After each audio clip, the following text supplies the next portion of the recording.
Jitendra Kumar, railway family में आपका स्वागत है। आज की आरआरसी ग्रुप डी की 5 बिग अपडेट आप लोगों के लिए कि आप लोगों को भी रेलवे के द्वारा मैसेज आ रहे हैं और भी 5 नोटिस जो रेलवे की रिगार्डिंग हम लोगों को भेजा गया है। आप लोगों को बताने से पहले please subscribe my channel and देखिए फ्रेंड्स, छात्रों को ऑफिशियल ईमेल के माध्यम से इस तरह से ज्वाइनिंग लेटर अभी भेजे गए हैं। Senior DPO TBC southern railway यानी कि तिरुवनंतपुरम डिवीजन जिनको जिनको अलॉट हुआ है साउदर्न रेलवे चेन्नई जोन से, उनको यहाँ पे दोस्तों ऑफिशियल ईमेल किया गया है और ज्वाइनिंग लेटर यहाँ पे भेजे गए हैं। ये सारे ईमेल एड्रेस देख सकते हो जहां पे छात्र को ये अलॉट किए गए हैं तिरुवनंतपुरम डिवीजन, और इनको ज्वाइनिंग लेटर भेज दिए गए हैं 30 मार्च 2023 3:20 PM। आज ही यहाँ पे दोस्तों अपडेट आया है और अटैच करके यहाँ पे ज्वाइनिंग लेटर सबमिट किए गए हैं। तो सारा डॉक्यूमेंट देखते हैं फ्रेंड्स कि कौन कौन से डॉक्यूमेंट भेजे गए हैं, कब तक आपको ज्वाइनिंग करने हैं। इससे पहले यहाँ पे देखिए एक और नोटिस आ चुकी है साउदर्न रेलवे की तरफ से। Divisional railway manager Chennai division 30/3/2023 के डेट में, तो चेन्नई डिवीजन जिनको जिनको अलॉट हुए हैं उनका भी डिटेल यहाँ पे जारी करवा दिया गया है। Post assistant TRD in electrical department. यहाँ पे बात करें तो ज्वाइनिंग लेटर छात्र को भेजे गए हैं जिसमें all the candidate in the enclose list are advise to report at the rail Kalyan, इस तरह से करके अपडेट दे दिया गया है। और 4/4/2023 के डेट में इन सभी छात्र को ज्वाइनिंग के लिए रिपोर्ट करना होगा। कौन कौन से डॉक्यूमेंट लगने वाले हैं सारा कुछ यहाँ पे मेंशन कर दिया गया है, जैसे कि educational qualification, date of birth certificate, transfer certificate, TC, community certificate, SC ST OBC, ये सारे। इसको देखिए Aadhaar card, PAN card, bank account passbook nationalise bank का, रिसेंट पासपोर्ट साइज फोटोग्राफ, इसके बाद अटेस्टेशन फॉर्म जो भेजा गया है उसको भर के लाना है। कैरेक्टर सर्टिफिकेट बनवा के आपको लाना है गजेटेड ऑफिसर से, इस पे सिग्नेचर होने चाहिए। इसके बाद देखा जाए तो bring all document in original along with 3 sets of xerox copy duly attested, यानी सारे डॉक्यूमेंट के 3 फोटो कॉपी लेके आइएगा, उस पे अपना सिग्नेचर हो जाएगा तो आपका सेल्फ अटेस्टेड हो जाएगा। 5 पासपोर्ट साइज फोटोग्राफ और 3 स्टाम्प साइज फोटोग्राफ लगेंगे। After filling up the same, यानी कि जो अटेस्टेशन फॉर्म है उसको कम से कम 2 आप लोग फिल करके 2 जीरोक्स कॉपी निकलवा के आपको लेके जाना है। इसी तरह से यहाँ पे सब कुछ डॉक्यूमेंट है जो कि यहाँ पे भेज दिए गए हैं, इसको बनवाना आपको है। और यहाँ पे बात करें तो इस तरह से यहाँ पे मेंशन कर दिए गए हैं। नीचे देखा जाए तो किस किस छात्र को यहाँ पे डिवीजन अलॉटमेंट किए गए हैं, यहाँ पे रोल नंबर दिए गए हैं, देख सकते हो आप लोग, कैंडिडेट के नेम दिए गए हैं। इसके बाद यहाँ पे कम्युनिटी दिया गया है, date of birth, mobile number भी यहाँ पे दे दिए गए हैं। इसके बाद बात करें तो इस तरह से सारा कुछ डिटेल्स दिया गया है, कहाँ से बिलोंग करते हैं, पिन कोड इनका क्या है, किस डिस्ट्रिक्ट से बिलोंग करते हैं, ये सारा कुछ अपडेट यहाँ पे दिया गया है इस लिस्ट में। और टोटल कैंडिडेट के बारे में बात करें तो 25 कैंडिडेट है जिनको चेन्नई डिवीजन के अंतर्गत इस पोस्ट पे यहाँ पे ज्वाइनिंग लेटर भेजे जा रहे हैं। यहाँ पे सारे ज्वाइनिंग लेटर की डिटेल्स मेंशन है जो कि थोड़ी देर में देखेंगे। अब देखिए जो ज्वाइनिंग लेटर यहाँ पे साउदर्न रेलवे की तरफ से जारी किए गए हैं तिरुवनंतपुरम डिवीजन जिनको जिनको अलॉट किया गया है उनके कुछ इस प्रकार से यहाँ पे ज्वाइनिंग लेटर आए हैं। इनका नाम अवधेश है, जिनके पास इस तरह से ईमेल अभी आए हैं फ्रेंड्स। और सारे छात्रों को जिनको यहाँ पे असिस्टेंट लोको से डीजल के अंतर्गत रखा गया है तिरुवनंतपुरम डिवीजन के अंतर्गत, उनको ज्वाइनिंग लेटर मिल चुकी है। यहाँ पे देख लीजिए 1800 जो बेसिक पे है, इसके बाद सारा कुछ डियरनेस अलाउंस सब कुछ मिला के अच्छी खासी सैलरी यहाँ पे हो जाती है। यहाँ पे बोला गया है the appointment will be made on probation for 2 years के लिए प्रोबेशन पे रहिएगा। जैसे कि दोस्तों आपको पता है कि सारे जो डॉक्यूमेंट आप लोग डीबी में दिए हो, इसके बाद ज्वाइनिंग के समय डॉक्यूमेंट दीजिएगा, attestation form, character certificate, antecedent, सारा कुछ का ये लोग वेरीफाई करते रहते हैं, पुलिस वेरिफिकेशन ये सब होती रहती है। आपकी जॉब तो लगी रहेगी, सैलरी भी मिलेगा, क्वार्टर सब कुछ मिलते रहेगा, तो परमानेंट ही एक तरह से जॉब है। लेकिन फ्रेंड्स यहाँ पे सारा डॉक्यूमेंट चेक होता है, सब कुछ सही पाए जाते हैं तो आपको परमानेंट जॉब एक तरह से हो जाती है। वरना बीच में कोई गड़बड़ी पाई जाती है, अटेस्टेशन फॉर्म में कुछ गड़बड़ी देते हो, गलत OBC SC ST वाले नहीं हो और फर्जी बना के इस तरह से जॉब कर रहे हो तो बाद में पकड़े जाते हो, तो ऐसे केस में आपके जॉब भी जा सकते हैं। इसीलिए यहाँ पे इस तरह से टेम्पररी करके कुछ ज्वाइनिंग लेटर में मेंशन है, कहीं पे प्रोबेशन करके लिखा गया है। आगे देखा जाए तो यहाँ पे बोला गया है कि 14 दिन के नोटिस के अंदर आपकी जॉब कभी भी जा सकती है अगर कुछ यहाँ पे गड़बड़ी या फिर कुछ अच्छे से काम नहीं करते हो तो। और मेंटल और फिजिकल इनकैपेबिलिटी कुछ होती है, यहाँ पे मानसिक तरह का कुछ हो गया तो ऐसे केस में बिना नोटिस के ही जॉब चला जाएगा। इसके बाद न्यू पेंशन स्कीम की अकॉर्डिंग ही आपको पेंशन दिए जाएंगे। इसके बाद यहाँ पे गवर्नमेंट का जो भी मनी, गुड्स और जो भी स्टोर है सब कुछ का रिस्पॉन्सिबिलिटी आप लोग का ही होगा जहाँ पे जॉब कीजिएगा। ओथ भी लेना होगा, यानी कि शपथ लेना होगा कि मैं बिल्कुल अच्छे तरीके से निष्ठापूर्वक यहाँ पे रेलवे में काम करूंगा, कार्य करूंगा। आपका नाम यहाँ पे आ जाएगा।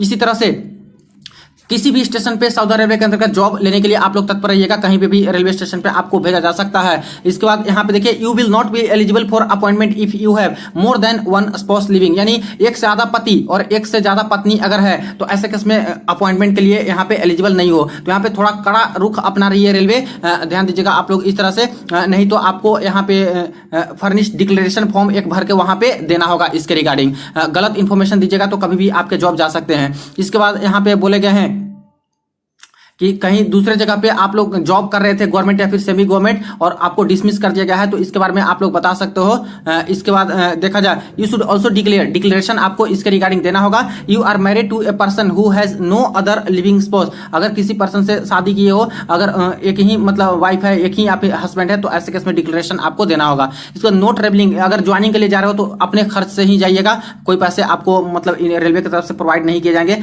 ये तो इंपॉर्टेंट नहीं है। इसके बाद SC ST OBC वाले छात्र हैं जिनके बिल्कुल अच्छे तरीके से बाद में भी सर्टिफिकेट का वेरिफिकेशन होते रहता है, तो यहाँ पे सब कुछ सही पाया जाएगा, तभी परमानेंट जॉब इस तरह से होती है जैसे कि यहाँ पे बोल रहे हैं। इसके बाद देखा जाए तो ये ज्यादा इंपॉर्टेंट नहीं है। अपॉइंटमेंट जो है प्रोविजनल है, यहाँ पे SC ST OBC का बिल्कुल अच्छे तरीके से कास्ट सर्टिफिकेट का वेरिफिकेशन बाद में करते रहेंगे ये लोग, और कहीं गड़बड़ी पाए जाते हैं तो ऐसे केस में आपके जॉब जा सकते हैं और आपके ऊपर चार्जेस भी लगाया जा सकता है, केस भी हो सकता है। इसके बाद यहाँ पे बात करें तो इस तरह से मेंशन किया गया है, इसको आप लोग देख सकते हो। यहाँ पे देखिए, you have to work on shift round the clock, shift के अकॉर्डिंग भी आपको काम करना पड़ सकता है। कुछ जो ऐसे पोस्ट होते हैं दोस्तों जहां पे आपको नाइट ड्यूटी भी मिल सकती है, तो यही इन्होंने बता दिया है। You have to work on railway track में भी काम करना पड़ सकता है, जैसे कि ट्रैक मेंटेनर वाले हो गए, और भी कई पोस्ट हो गए जिसमें रेलवे ट्रैक पे आपको थोड़ा काम करना पड़ता है। पोस्टिंग बिल भी जो है, पोस्टिंग कभी किसी भी डिवीजन के अंतर्गत हो सकता है। सीनियरिटी का जो पोजीशन है वो फाइनल लिस्ट जब आ जाएगी, सभी छात्र का ज्वाइनिंग मिल जाएगा, तो सब छात्र का जब तक दोस्तों सीनियरिटी सेम टू सेम ही होगा, किसी का पहले ज्वाइनिंग मिलेगा, किसी थोड़ा 2-3 महीना बाद मिलेगा, तो एक तरह से सीनियर में सेम ही माने जाएंगे।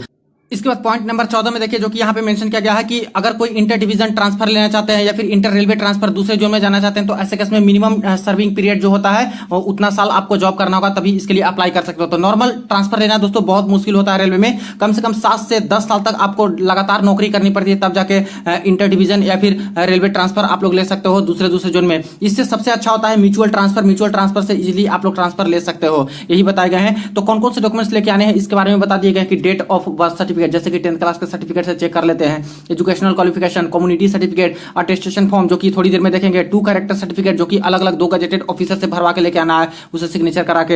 यहाँ पे 2 सेट्स ऑफ अटेस्टेड कॉपी जो कि सभी डॉक्यूमेंट का 2-2 सेट्स ऑफ फोटो कॉपी लेके आना है। रिसेंट पासपोर्ट साइज फोटोग्राफ 10 चाहिए, और इसके बाद यहाँ पे NPS फॉर्म के लिए 3.5 गुना 2.5 के शेप में 2 कॉपी का कलर फोटोग्राफ चाहिए। इसके बाद xerox copy, proof residential address का जीरोक्स कॉपी चाहिए, कहाँ से आवासीय प्रमाण पत्र जो होता है रेसिडेंशियल सर्टिफिकेट, वो आप लोग बनवा के लेके जा सकते हो। इनकम एसेट सर्टिफिकेट EWS के लिए चाहिए, यहाँ पे तिरुवनंतपुरम डिवीजन के अंतर्गत ज्वाइनिंग करने के लिए जा रहे हो तो। इस बार सैलरी अगर आपको लेनी है तो इसके लिए आपको यहाँ पे फर्स्ट पेज का पासबुक, बैंक का अकाउंट का पासबुक होता है, उसका फर्स्ट पेज आपको लेके जाना है प्रिंट आउट करवा के, या फिर पासबुक लेके जाइएगा जहां से आपके account number, IFSC code, branch name, address सब कुछ क्लियरली वहां पे मेंशन रहेगा। इसके बाद यहाँ पे पैन कार्ड भी आपको लेके जाना है फ्रेंड्स, और जीरोक्स कॉपी भी पैन कार्ड का, आधार कार्ड का भी लेके जाना है, क्योंकि सैलरी इसी में मिलेगी। अगर अपना नाम से कोई अकाउंट नहीं है तो यहाँ पे एक्सेप्टेबल नहीं होगा, अपने नाम से ही खुलवा लीजिएगा। और सारे छात्र पैन कार्ड, आधार कार्ड और बैंक पासबुक है जो कि अपना खुलवा ही लीजिए। इसके बाद बायोडेटा का परफॉर्मा दिया गया है, उसको भर के देना है। यहाँ पे तिरुवनंतपुरम डिवीजन के अंतर्गत जिनको जॉब लगने वाली है वो 17/4/2023 तक पहुंच के अपना ज्वाइनिंग करा सकते हैं। इसके बाद अटेस्टेशन फॉर्म भेजा गया है, सिग्नेचर कर देना है, नेम और डेजिग्नेशन हो जाएगा। NPS फॉर्म के बारे में बोले गए हैं कि ज्वाइनिंग के समय ही आपको NPS फॉर्म दिया जाएगा, और वहीं पे ऑफिसर से पूछ के आप लोग भर के सबमिट कर दीजिएगा। अगर इसको एक्सेप्ट करते हो तो प्लेस और डेट और सिग्नेचर अपना कर दीजिए, ये हो गया। अब बात करते हैं दोस्तों जो यहाँ पे डॉक्यूमेंट भेजे गए हैं। सबसे पहले अटेस्टेशन फॉर्म भेजा गया है, जिसके बारे में मैंने आपको बता दिया है सुबह वाली वीडियो में कि कैसे आपको भरना होता है। यहाँ पे आपका फोटो आ जाएगा, और इसमें साफ साफ बोला गया है कि बिल्कुल सही से इन्फॉर्मेशन देना है। कोई भी गड़बड़ी करते हो, कोई फर्जी अपडेट इसमें देते हो, या फिर कोई फैक्ट को छुपाने की कोशिश करते हो, तो आपके जॉब कभी भी जा सकते हैं, टर्मिनेट आपको किया जा सकता है। बाकी वही सारी चीजें हैं जिसमें सर नेम डालना है, नेम आपके डालने हैं, प्रेजेंट एड्रेस, कोई और एड्रेस है तो उसके बारे में डालना है, पिता कहाँ पे रहते हैं उनके एड्रेस, पाकिस्तान में कभी रहे हो या फिर नहीं, इस तरह से Aadhaar card, PAN card number, nationality, date of birth, present age of matriculation के समय कितना एज था, प्लेस ऑफ बर्थ, डिस्ट्रिक्ट है, सब कब जन्म लिए थे, कहाँ जन्म लिए थे, अभी कहाँ पे रह रहे हो, उसका डिस्ट्रिक्ट, सब कुछ, फादर आपके हैं जो कि कहाँ पे रह रहे हैं। इसके बाद योर रिलीजन, कौन सा रिलीजन है, कास्ट कौन सा है, इसके बाद ट्राइब कौन सा है, SC ST हो, अदर बैकवर्ड हो या फिर नहीं, यस और नो यहाँ पे कीजिए। इसके बाद यहाँ पे 5 साल तक कहीं और जगह पे रहे हो दूसरे स्टेट में, और 5 साल पहले और 1 साल तक रहे हो तो उसके बारे में ब्यौरा दीजिए। अगर 1 साल से कम रहे हो तो ब्यौरा देने की जरूरत नहीं है। जैसे कि अगर 5 साल पहले तक कहीं 1 साल रहे हो दूसरे स्टेट में, तो फ्रॉम और टू कब से कब तक, और उसका एड्रेस, और इस तरह से आपको सारा कुछ डिटेल भरना होगा। इसके बाद अपने डिटेल्स भरिए, जैसे अपने फैमिली के, जैसे कि फादर मदर स्पाउस यानी वाइफ और हस्बैंड है तो उनका डिटेल सब कुछ, name, nationality, place of birth, occupation, अभी काम क्या कर रहे हैं, प्रेजेंट पोस्टल, अभी प्रेजेंट एड्रेस क्या है, परमानेंट एड्रेस उनका क्या है। इसके बाद सन और डॉटर के बारे में कुछ ऐसा है, मैरिड हो तो उसके बारे में सन और डॉटर का लिख के इस तरह से अपना डिटेल्स पूरा दीजिए। इसके बाद देखिए कि एजुकेशनल, 15 साल के एज तक आपने कहाँ कहाँ से पढ़ाई किए थे, किस किस स्कूल से आपकी पढ़ाई कंप्लीट हुई है, उसके बारे में डिटेल दीजिए। हालांकि किसी को याद जाता नहीं रहते, लेकिन फिर भी दोस्तों मोटा मोटी जो याद होगा, कुछ डेट ऐसे करके मेंशन कर सकते हो, इसमें ज्यादा कुछ दिक्कत होता नहीं है। डेट ऑफ एंट्री, उस स्कूल में कब एंट्री लिए थे, कब छोड़े थे, एग्जामिनेशन पास हुए थे फिर नहीं, इस तरह से करके जो भी है डिटेल डालना होता है।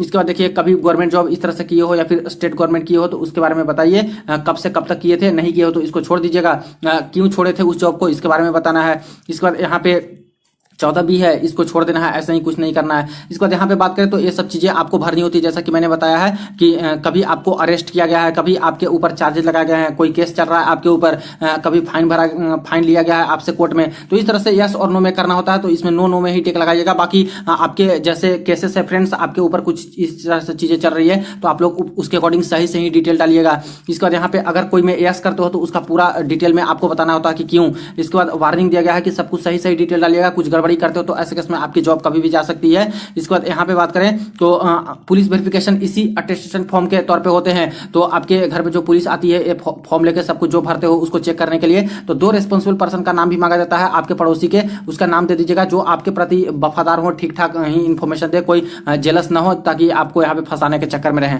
तो 2 यहाँ पे लोकेलिटी के आस पड़ोस के नेम दे दीजिएगा, उनके डिटेल्स, जिससे हो सकता है कि पुलिस वाले पूछ सकते हैं। इसके बाद इसको क्या करना है, सिग्नेचर कर देना है, डेट और प्लेस हो जाएगा, तो ये आपका हो गया। इसके बाद इसको छोड़ देना है जो कि ज्वाइनिंग ऑफिसर के द्वारा भरा जाएगा। Next certificate of character, certificate जो सर्टिफिकेट ऑफ कैरेक्टर हो गया, तो यहाँ पे कोई लास्ट पढ़ाई जहां से की हो उससे वहां से बनाना नहीं है फ्रेंड्स।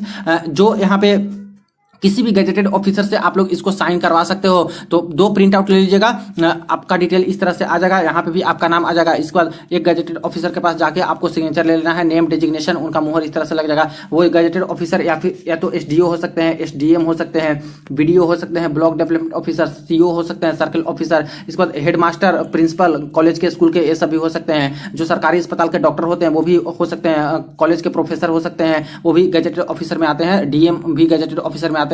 तो एक गैजेटेड ऑफिसर से सिग्नेचर और दूसरे वाले में दूसरे गैजेटेड ऑफिसर से सिग्नेचर करवा लेना है तो बन जाएगा। इसके बाद कैंडिडेट का डिटेल मांगे गए हैं बायोडेटा के टर्म में, जिसमें आपके first name, middle name, last name, name in Aadhaar, Aadhaar number, country of birth, birth place, date of birth, gender, father's name, mother's name, spouse name यानी husband wife, PAN number, blood group, religion, community. इसके बाद सब cast, जो आपका cast है वो आपको भी भरना होगा। मैरिटल स्टेटस, मैरिड या फिर अनमैरिड, डेट ऑफ मैरिज, कब मैरिज हुआ था, मदर टंग, आपकी लैंग्वेज क्या है, मदर टंग क्या है। इसके बाद हाइट कितनी है, nationality, personal mobile number, personal email address, permanent address with pin code, इस तरह से करके सारा डिटेल मांगा गया है।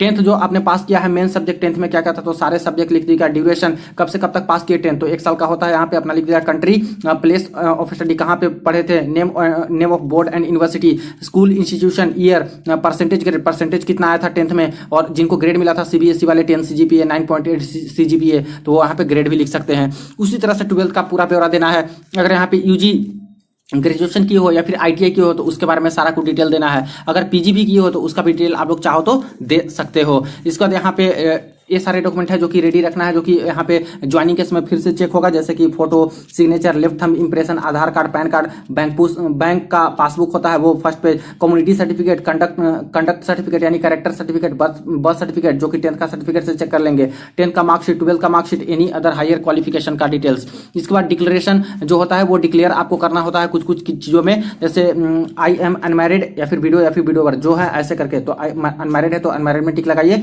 या फिर मैरिड है और एक ही स्पाउस है यानी कि एक पति है एक पत्नी है तो ऐसे केस में इसमें टिक लगाइए। बाकी ये सारी चीजों को छोड़ देना है और यहाँ पे आपको डेट और साइन कर देना है। इसी तरह से यहाँ पे बात करें तो आर्मी ने भी इस तरह से करके यहाँ पे डेट और साइन आपको कर देना है। इसके बाद यहाँ पे बात करें तो यहाँ भी डेट और साइन इस तरह से करके डाल दीजिएगा। इसके बाद कुछ कुछ में दिक्कत आती है, जैसे यहाँ पे ओथ लेना होता है तो सिर्फ अपना नाम डाल देना है और इसके बाद यहाँ पे सिग्नेचर कर देना है और ये ज्वाइनिंग के ऑफिसर है जो कि साइन करेंगे। कहीं कहीं पे कोई दिक्कत आ रही है, समझ में नहीं आ रहा है तो इसको छोड़ दीजिएगा, ज्वाइनिंग ऑफिसर के सामने भी भर के दे सकते हो, कोई दिक्कत नहीं होती है। होती है। इसके बाद सिग्नेचर ऑफ द कैंडिडेट, यहाँ पे ज्वाइनिंग ऑफिसर है जो कि साइन करेंगे। डिक्लेरेशन होता है दोस्तों जैसे कि आई सन और डॉटर ऑफ किसके, रिसाइडिंग कहाँ पे रहते हैं, is here bye declare that मुझे कभी भी अरेस्ट नहीं किया गया है, मुझे कभी क्रिमिनल एक्टिविटी में नहीं पाया गया है, कोई केस मेरे ऊपर पेंडिंग नहीं है कोर्ट की तरफ से। इस तरह से सारा कुछ चीज़ है। इसको लास्ट में पढ़ के क्या करना है, प्लेस और डेट और यहाँ पे सिग्नेचर और नेम अपना डाल देना है। इस तरह से सही जो है यहाँ पे कुछ नहीं करना है। ये क्या करेंगे कि ज्वाइनिंग के जो ऑफिसर होंगे वो यहाँ पे भर के इसको आगे पास करेंगे। इसके बाद यहाँ पे देखिए इंक्वायरी फॉर्म होता है जिसमें आपको डिटेल भरना होता है, जैसे कि नेम इन फुल, तो फुल नेम आपको डालना है, फादर्स नेम फुल आपके डालने हैं और उनका जॉब क्या है, इसका नेम एंड एड्रेस, पूरा नेम और एड्रेस आपको डालना है। अदर परमानेंट एड्रेस, कोई अदर एड्रेस है तो इसके बाद फादर अगर जीवित है तो उनका परमानेंट एड्रेस। रिलीजन इस तरह से है, क्या आपका रिलीजन और कास्ट है वो आपको डालने हैं। Are you a member of SC ST, तो इस तरह से आपको बताना है। डेट ऑफ बर्थ आपका क्या रहा है, पर्सनल आइडेंटिफिकेशन मार्क्स क्या आपके हैं, एजुकेशनल क्वालिफिकेशन आपका क्या क्या है, 10th 12th ITI, ये सब जो चीजें हैं यहाँ पे लिख देना है। Are you have been government servant, कभी गवर्नमेंट सर्वेंट रहे हो, कभी काम किए हो गवर्नमेंट वाली, तो इस तरह से करके आपको बताना है। अगर हाँ तो उसके बारे में ब्यौरा इस तरह से देना है। यू हैव बीन यानी प्राइवेट एम्प्लॉय, कभी प्राइवेट में काम किए हो, तो प्राइवेट वाले को तो कोई डिटेल डालनी नहीं होती है, फिर भी यहाँ पे मांगे गए हैं तो डाल सकते हो या फिर नहीं भी डाल सकते हो, कोई दिक्कत वाली बात नहीं है। यहाँ पे बात करें तो कॉज ऑफ, हो सकता है कि इसमें पूछा जा रहा है कि यहाँ पे थोड़ा मिटा हुआ पता नहीं चल रहा है कि क्यों आपने जॉब छोड़ा था, इसके बारे में हो सकता है कि पूछ रहे हो। इसके बाद are any of the your relative in permanent government job, कोई आपके रिलेटिव हैं जो कि परमानेंट गवर्नमेंट जॉब है तो उसके बारे में ब्यौरा दे सकते हो, नहीं है तो नहीं दीजिए, कोई भी बात नहीं है तब भी नहीं देना चाहते हो तो नहीं दीजिए। तो ये सारे डॉक्यूमेंट है फ्रेंड जो कि यहाँ पे तिरुवनंतपुरम डिवीजन से भेजे गए हैं। अब देखिए चेन्नई डिवीजन से एक और नोटिस अभी आ चुकी है जो कि साउदर्न रेलवे यहाँ पे चेन्नई डिवीजन मेंशन है, जिसमें पॉइंट्समैन वाले जो कैंडिडेट है उनका भी डिवीजन अलॉटमेंट अभी हो चुका है, चेन्नई मिला है और इनको भी ज्वाइनिंग लेटर इस तरह से भेजे गए हैं और 4/4/2023 के डेट में इनको पहुंच के अपनी ज्वाइनिंग की प्रक्रिया कंप्लीट करानी है। बाकी सारी चीजें कौन कौन से डॉक्यूमेंट्स लगने वाले हैं सारा कुछ यहाँ पे मेंशन है, इसको देख लीजिएगा। इसके बाद बाकी सारे डॉक्यूमेंट तो अभी मैंने डिस्कस किया, कुछ और हम लोग देख लेते हैं। सबसे पहले डिवीजन का अलॉटमेंट हुआ है तो ये सारे छात्र को बुलाया गया है। देखिए रजिस्ट्रेशन नंबर, रोल नंबर और कैंडिडेट के नेम दिए गए हैं। तो शुरुआत में टोटल जो ये 50 यहाँ पे पॉइंट्स वाले छात्र हैं इनको पॉइंट्स मिल चुका है चेन्नई डिवीजन के अंतर्गत और इनको बुला लिया गया फ्रेंड्स यहाँ पे 4 अप्रैल को ज्वाइनिंग के लिए। अब दोस्तों थोड़ा चेन्नई डिवीजन के यहाँ पे डॉक्यूमेंट के बारे में देख लेते हैं कि आखिर इनके जो डॉक्यूमेंट है वो क्या क्या यहाँ पे मंगाए गए हैं। तो देखिए यहाँ पे अटेस्टेशन फॉर्म तो मंगाया गया है जो कि आपको भर के यहाँ पे देना होता है, 2 सेट्स ऑफ फोटोकॉपी निकलवा के आपको भर के यहाँ पे सबमिट करना है। इसके बारे में मैंने सारा कुछ डिस्कस कर दिया। कोई क्वेरी रह जाती है आप लोग कमेंट सेक्शन में इसके रिगार्डिंग आप लोग पूछ सकते हो। डिक्लेरेशन है जो कि इस तरह से होता है, यहाँ पे देखिए form of certificate to be produce by other, यानी कि OBC और SC ST वाले छात्र होते हैं जिनको नया ही एक सर्टिफिकेट देना होता है फ्रेंड्स। अगर आपसे ले लिया गया है DV के समय ओरिजिनल वाले तो फिर से बनवा लीजिए और उसको ले जाइएगा, ज्वाइनिंग के समय काम आएगा। अगर आपसे फोटोकॉपी लिया था ओरिजिनल बचा हुआ है तो ओरिजिनल आप लोग ज्वाइनिंग में दे सकते हो। देखिए SC ST का कास्ट सर्टिफिकेट का सेंट्रल वाली यहाँ पे दी गई है। इंक्वायरी फॉर्म जो कि थोड़ी देर पहले आप लोगों ने देखा, वही सारा कुछ डिटेल्स आपसे मांगा जाता है, इसको भर के आपको देना होता है।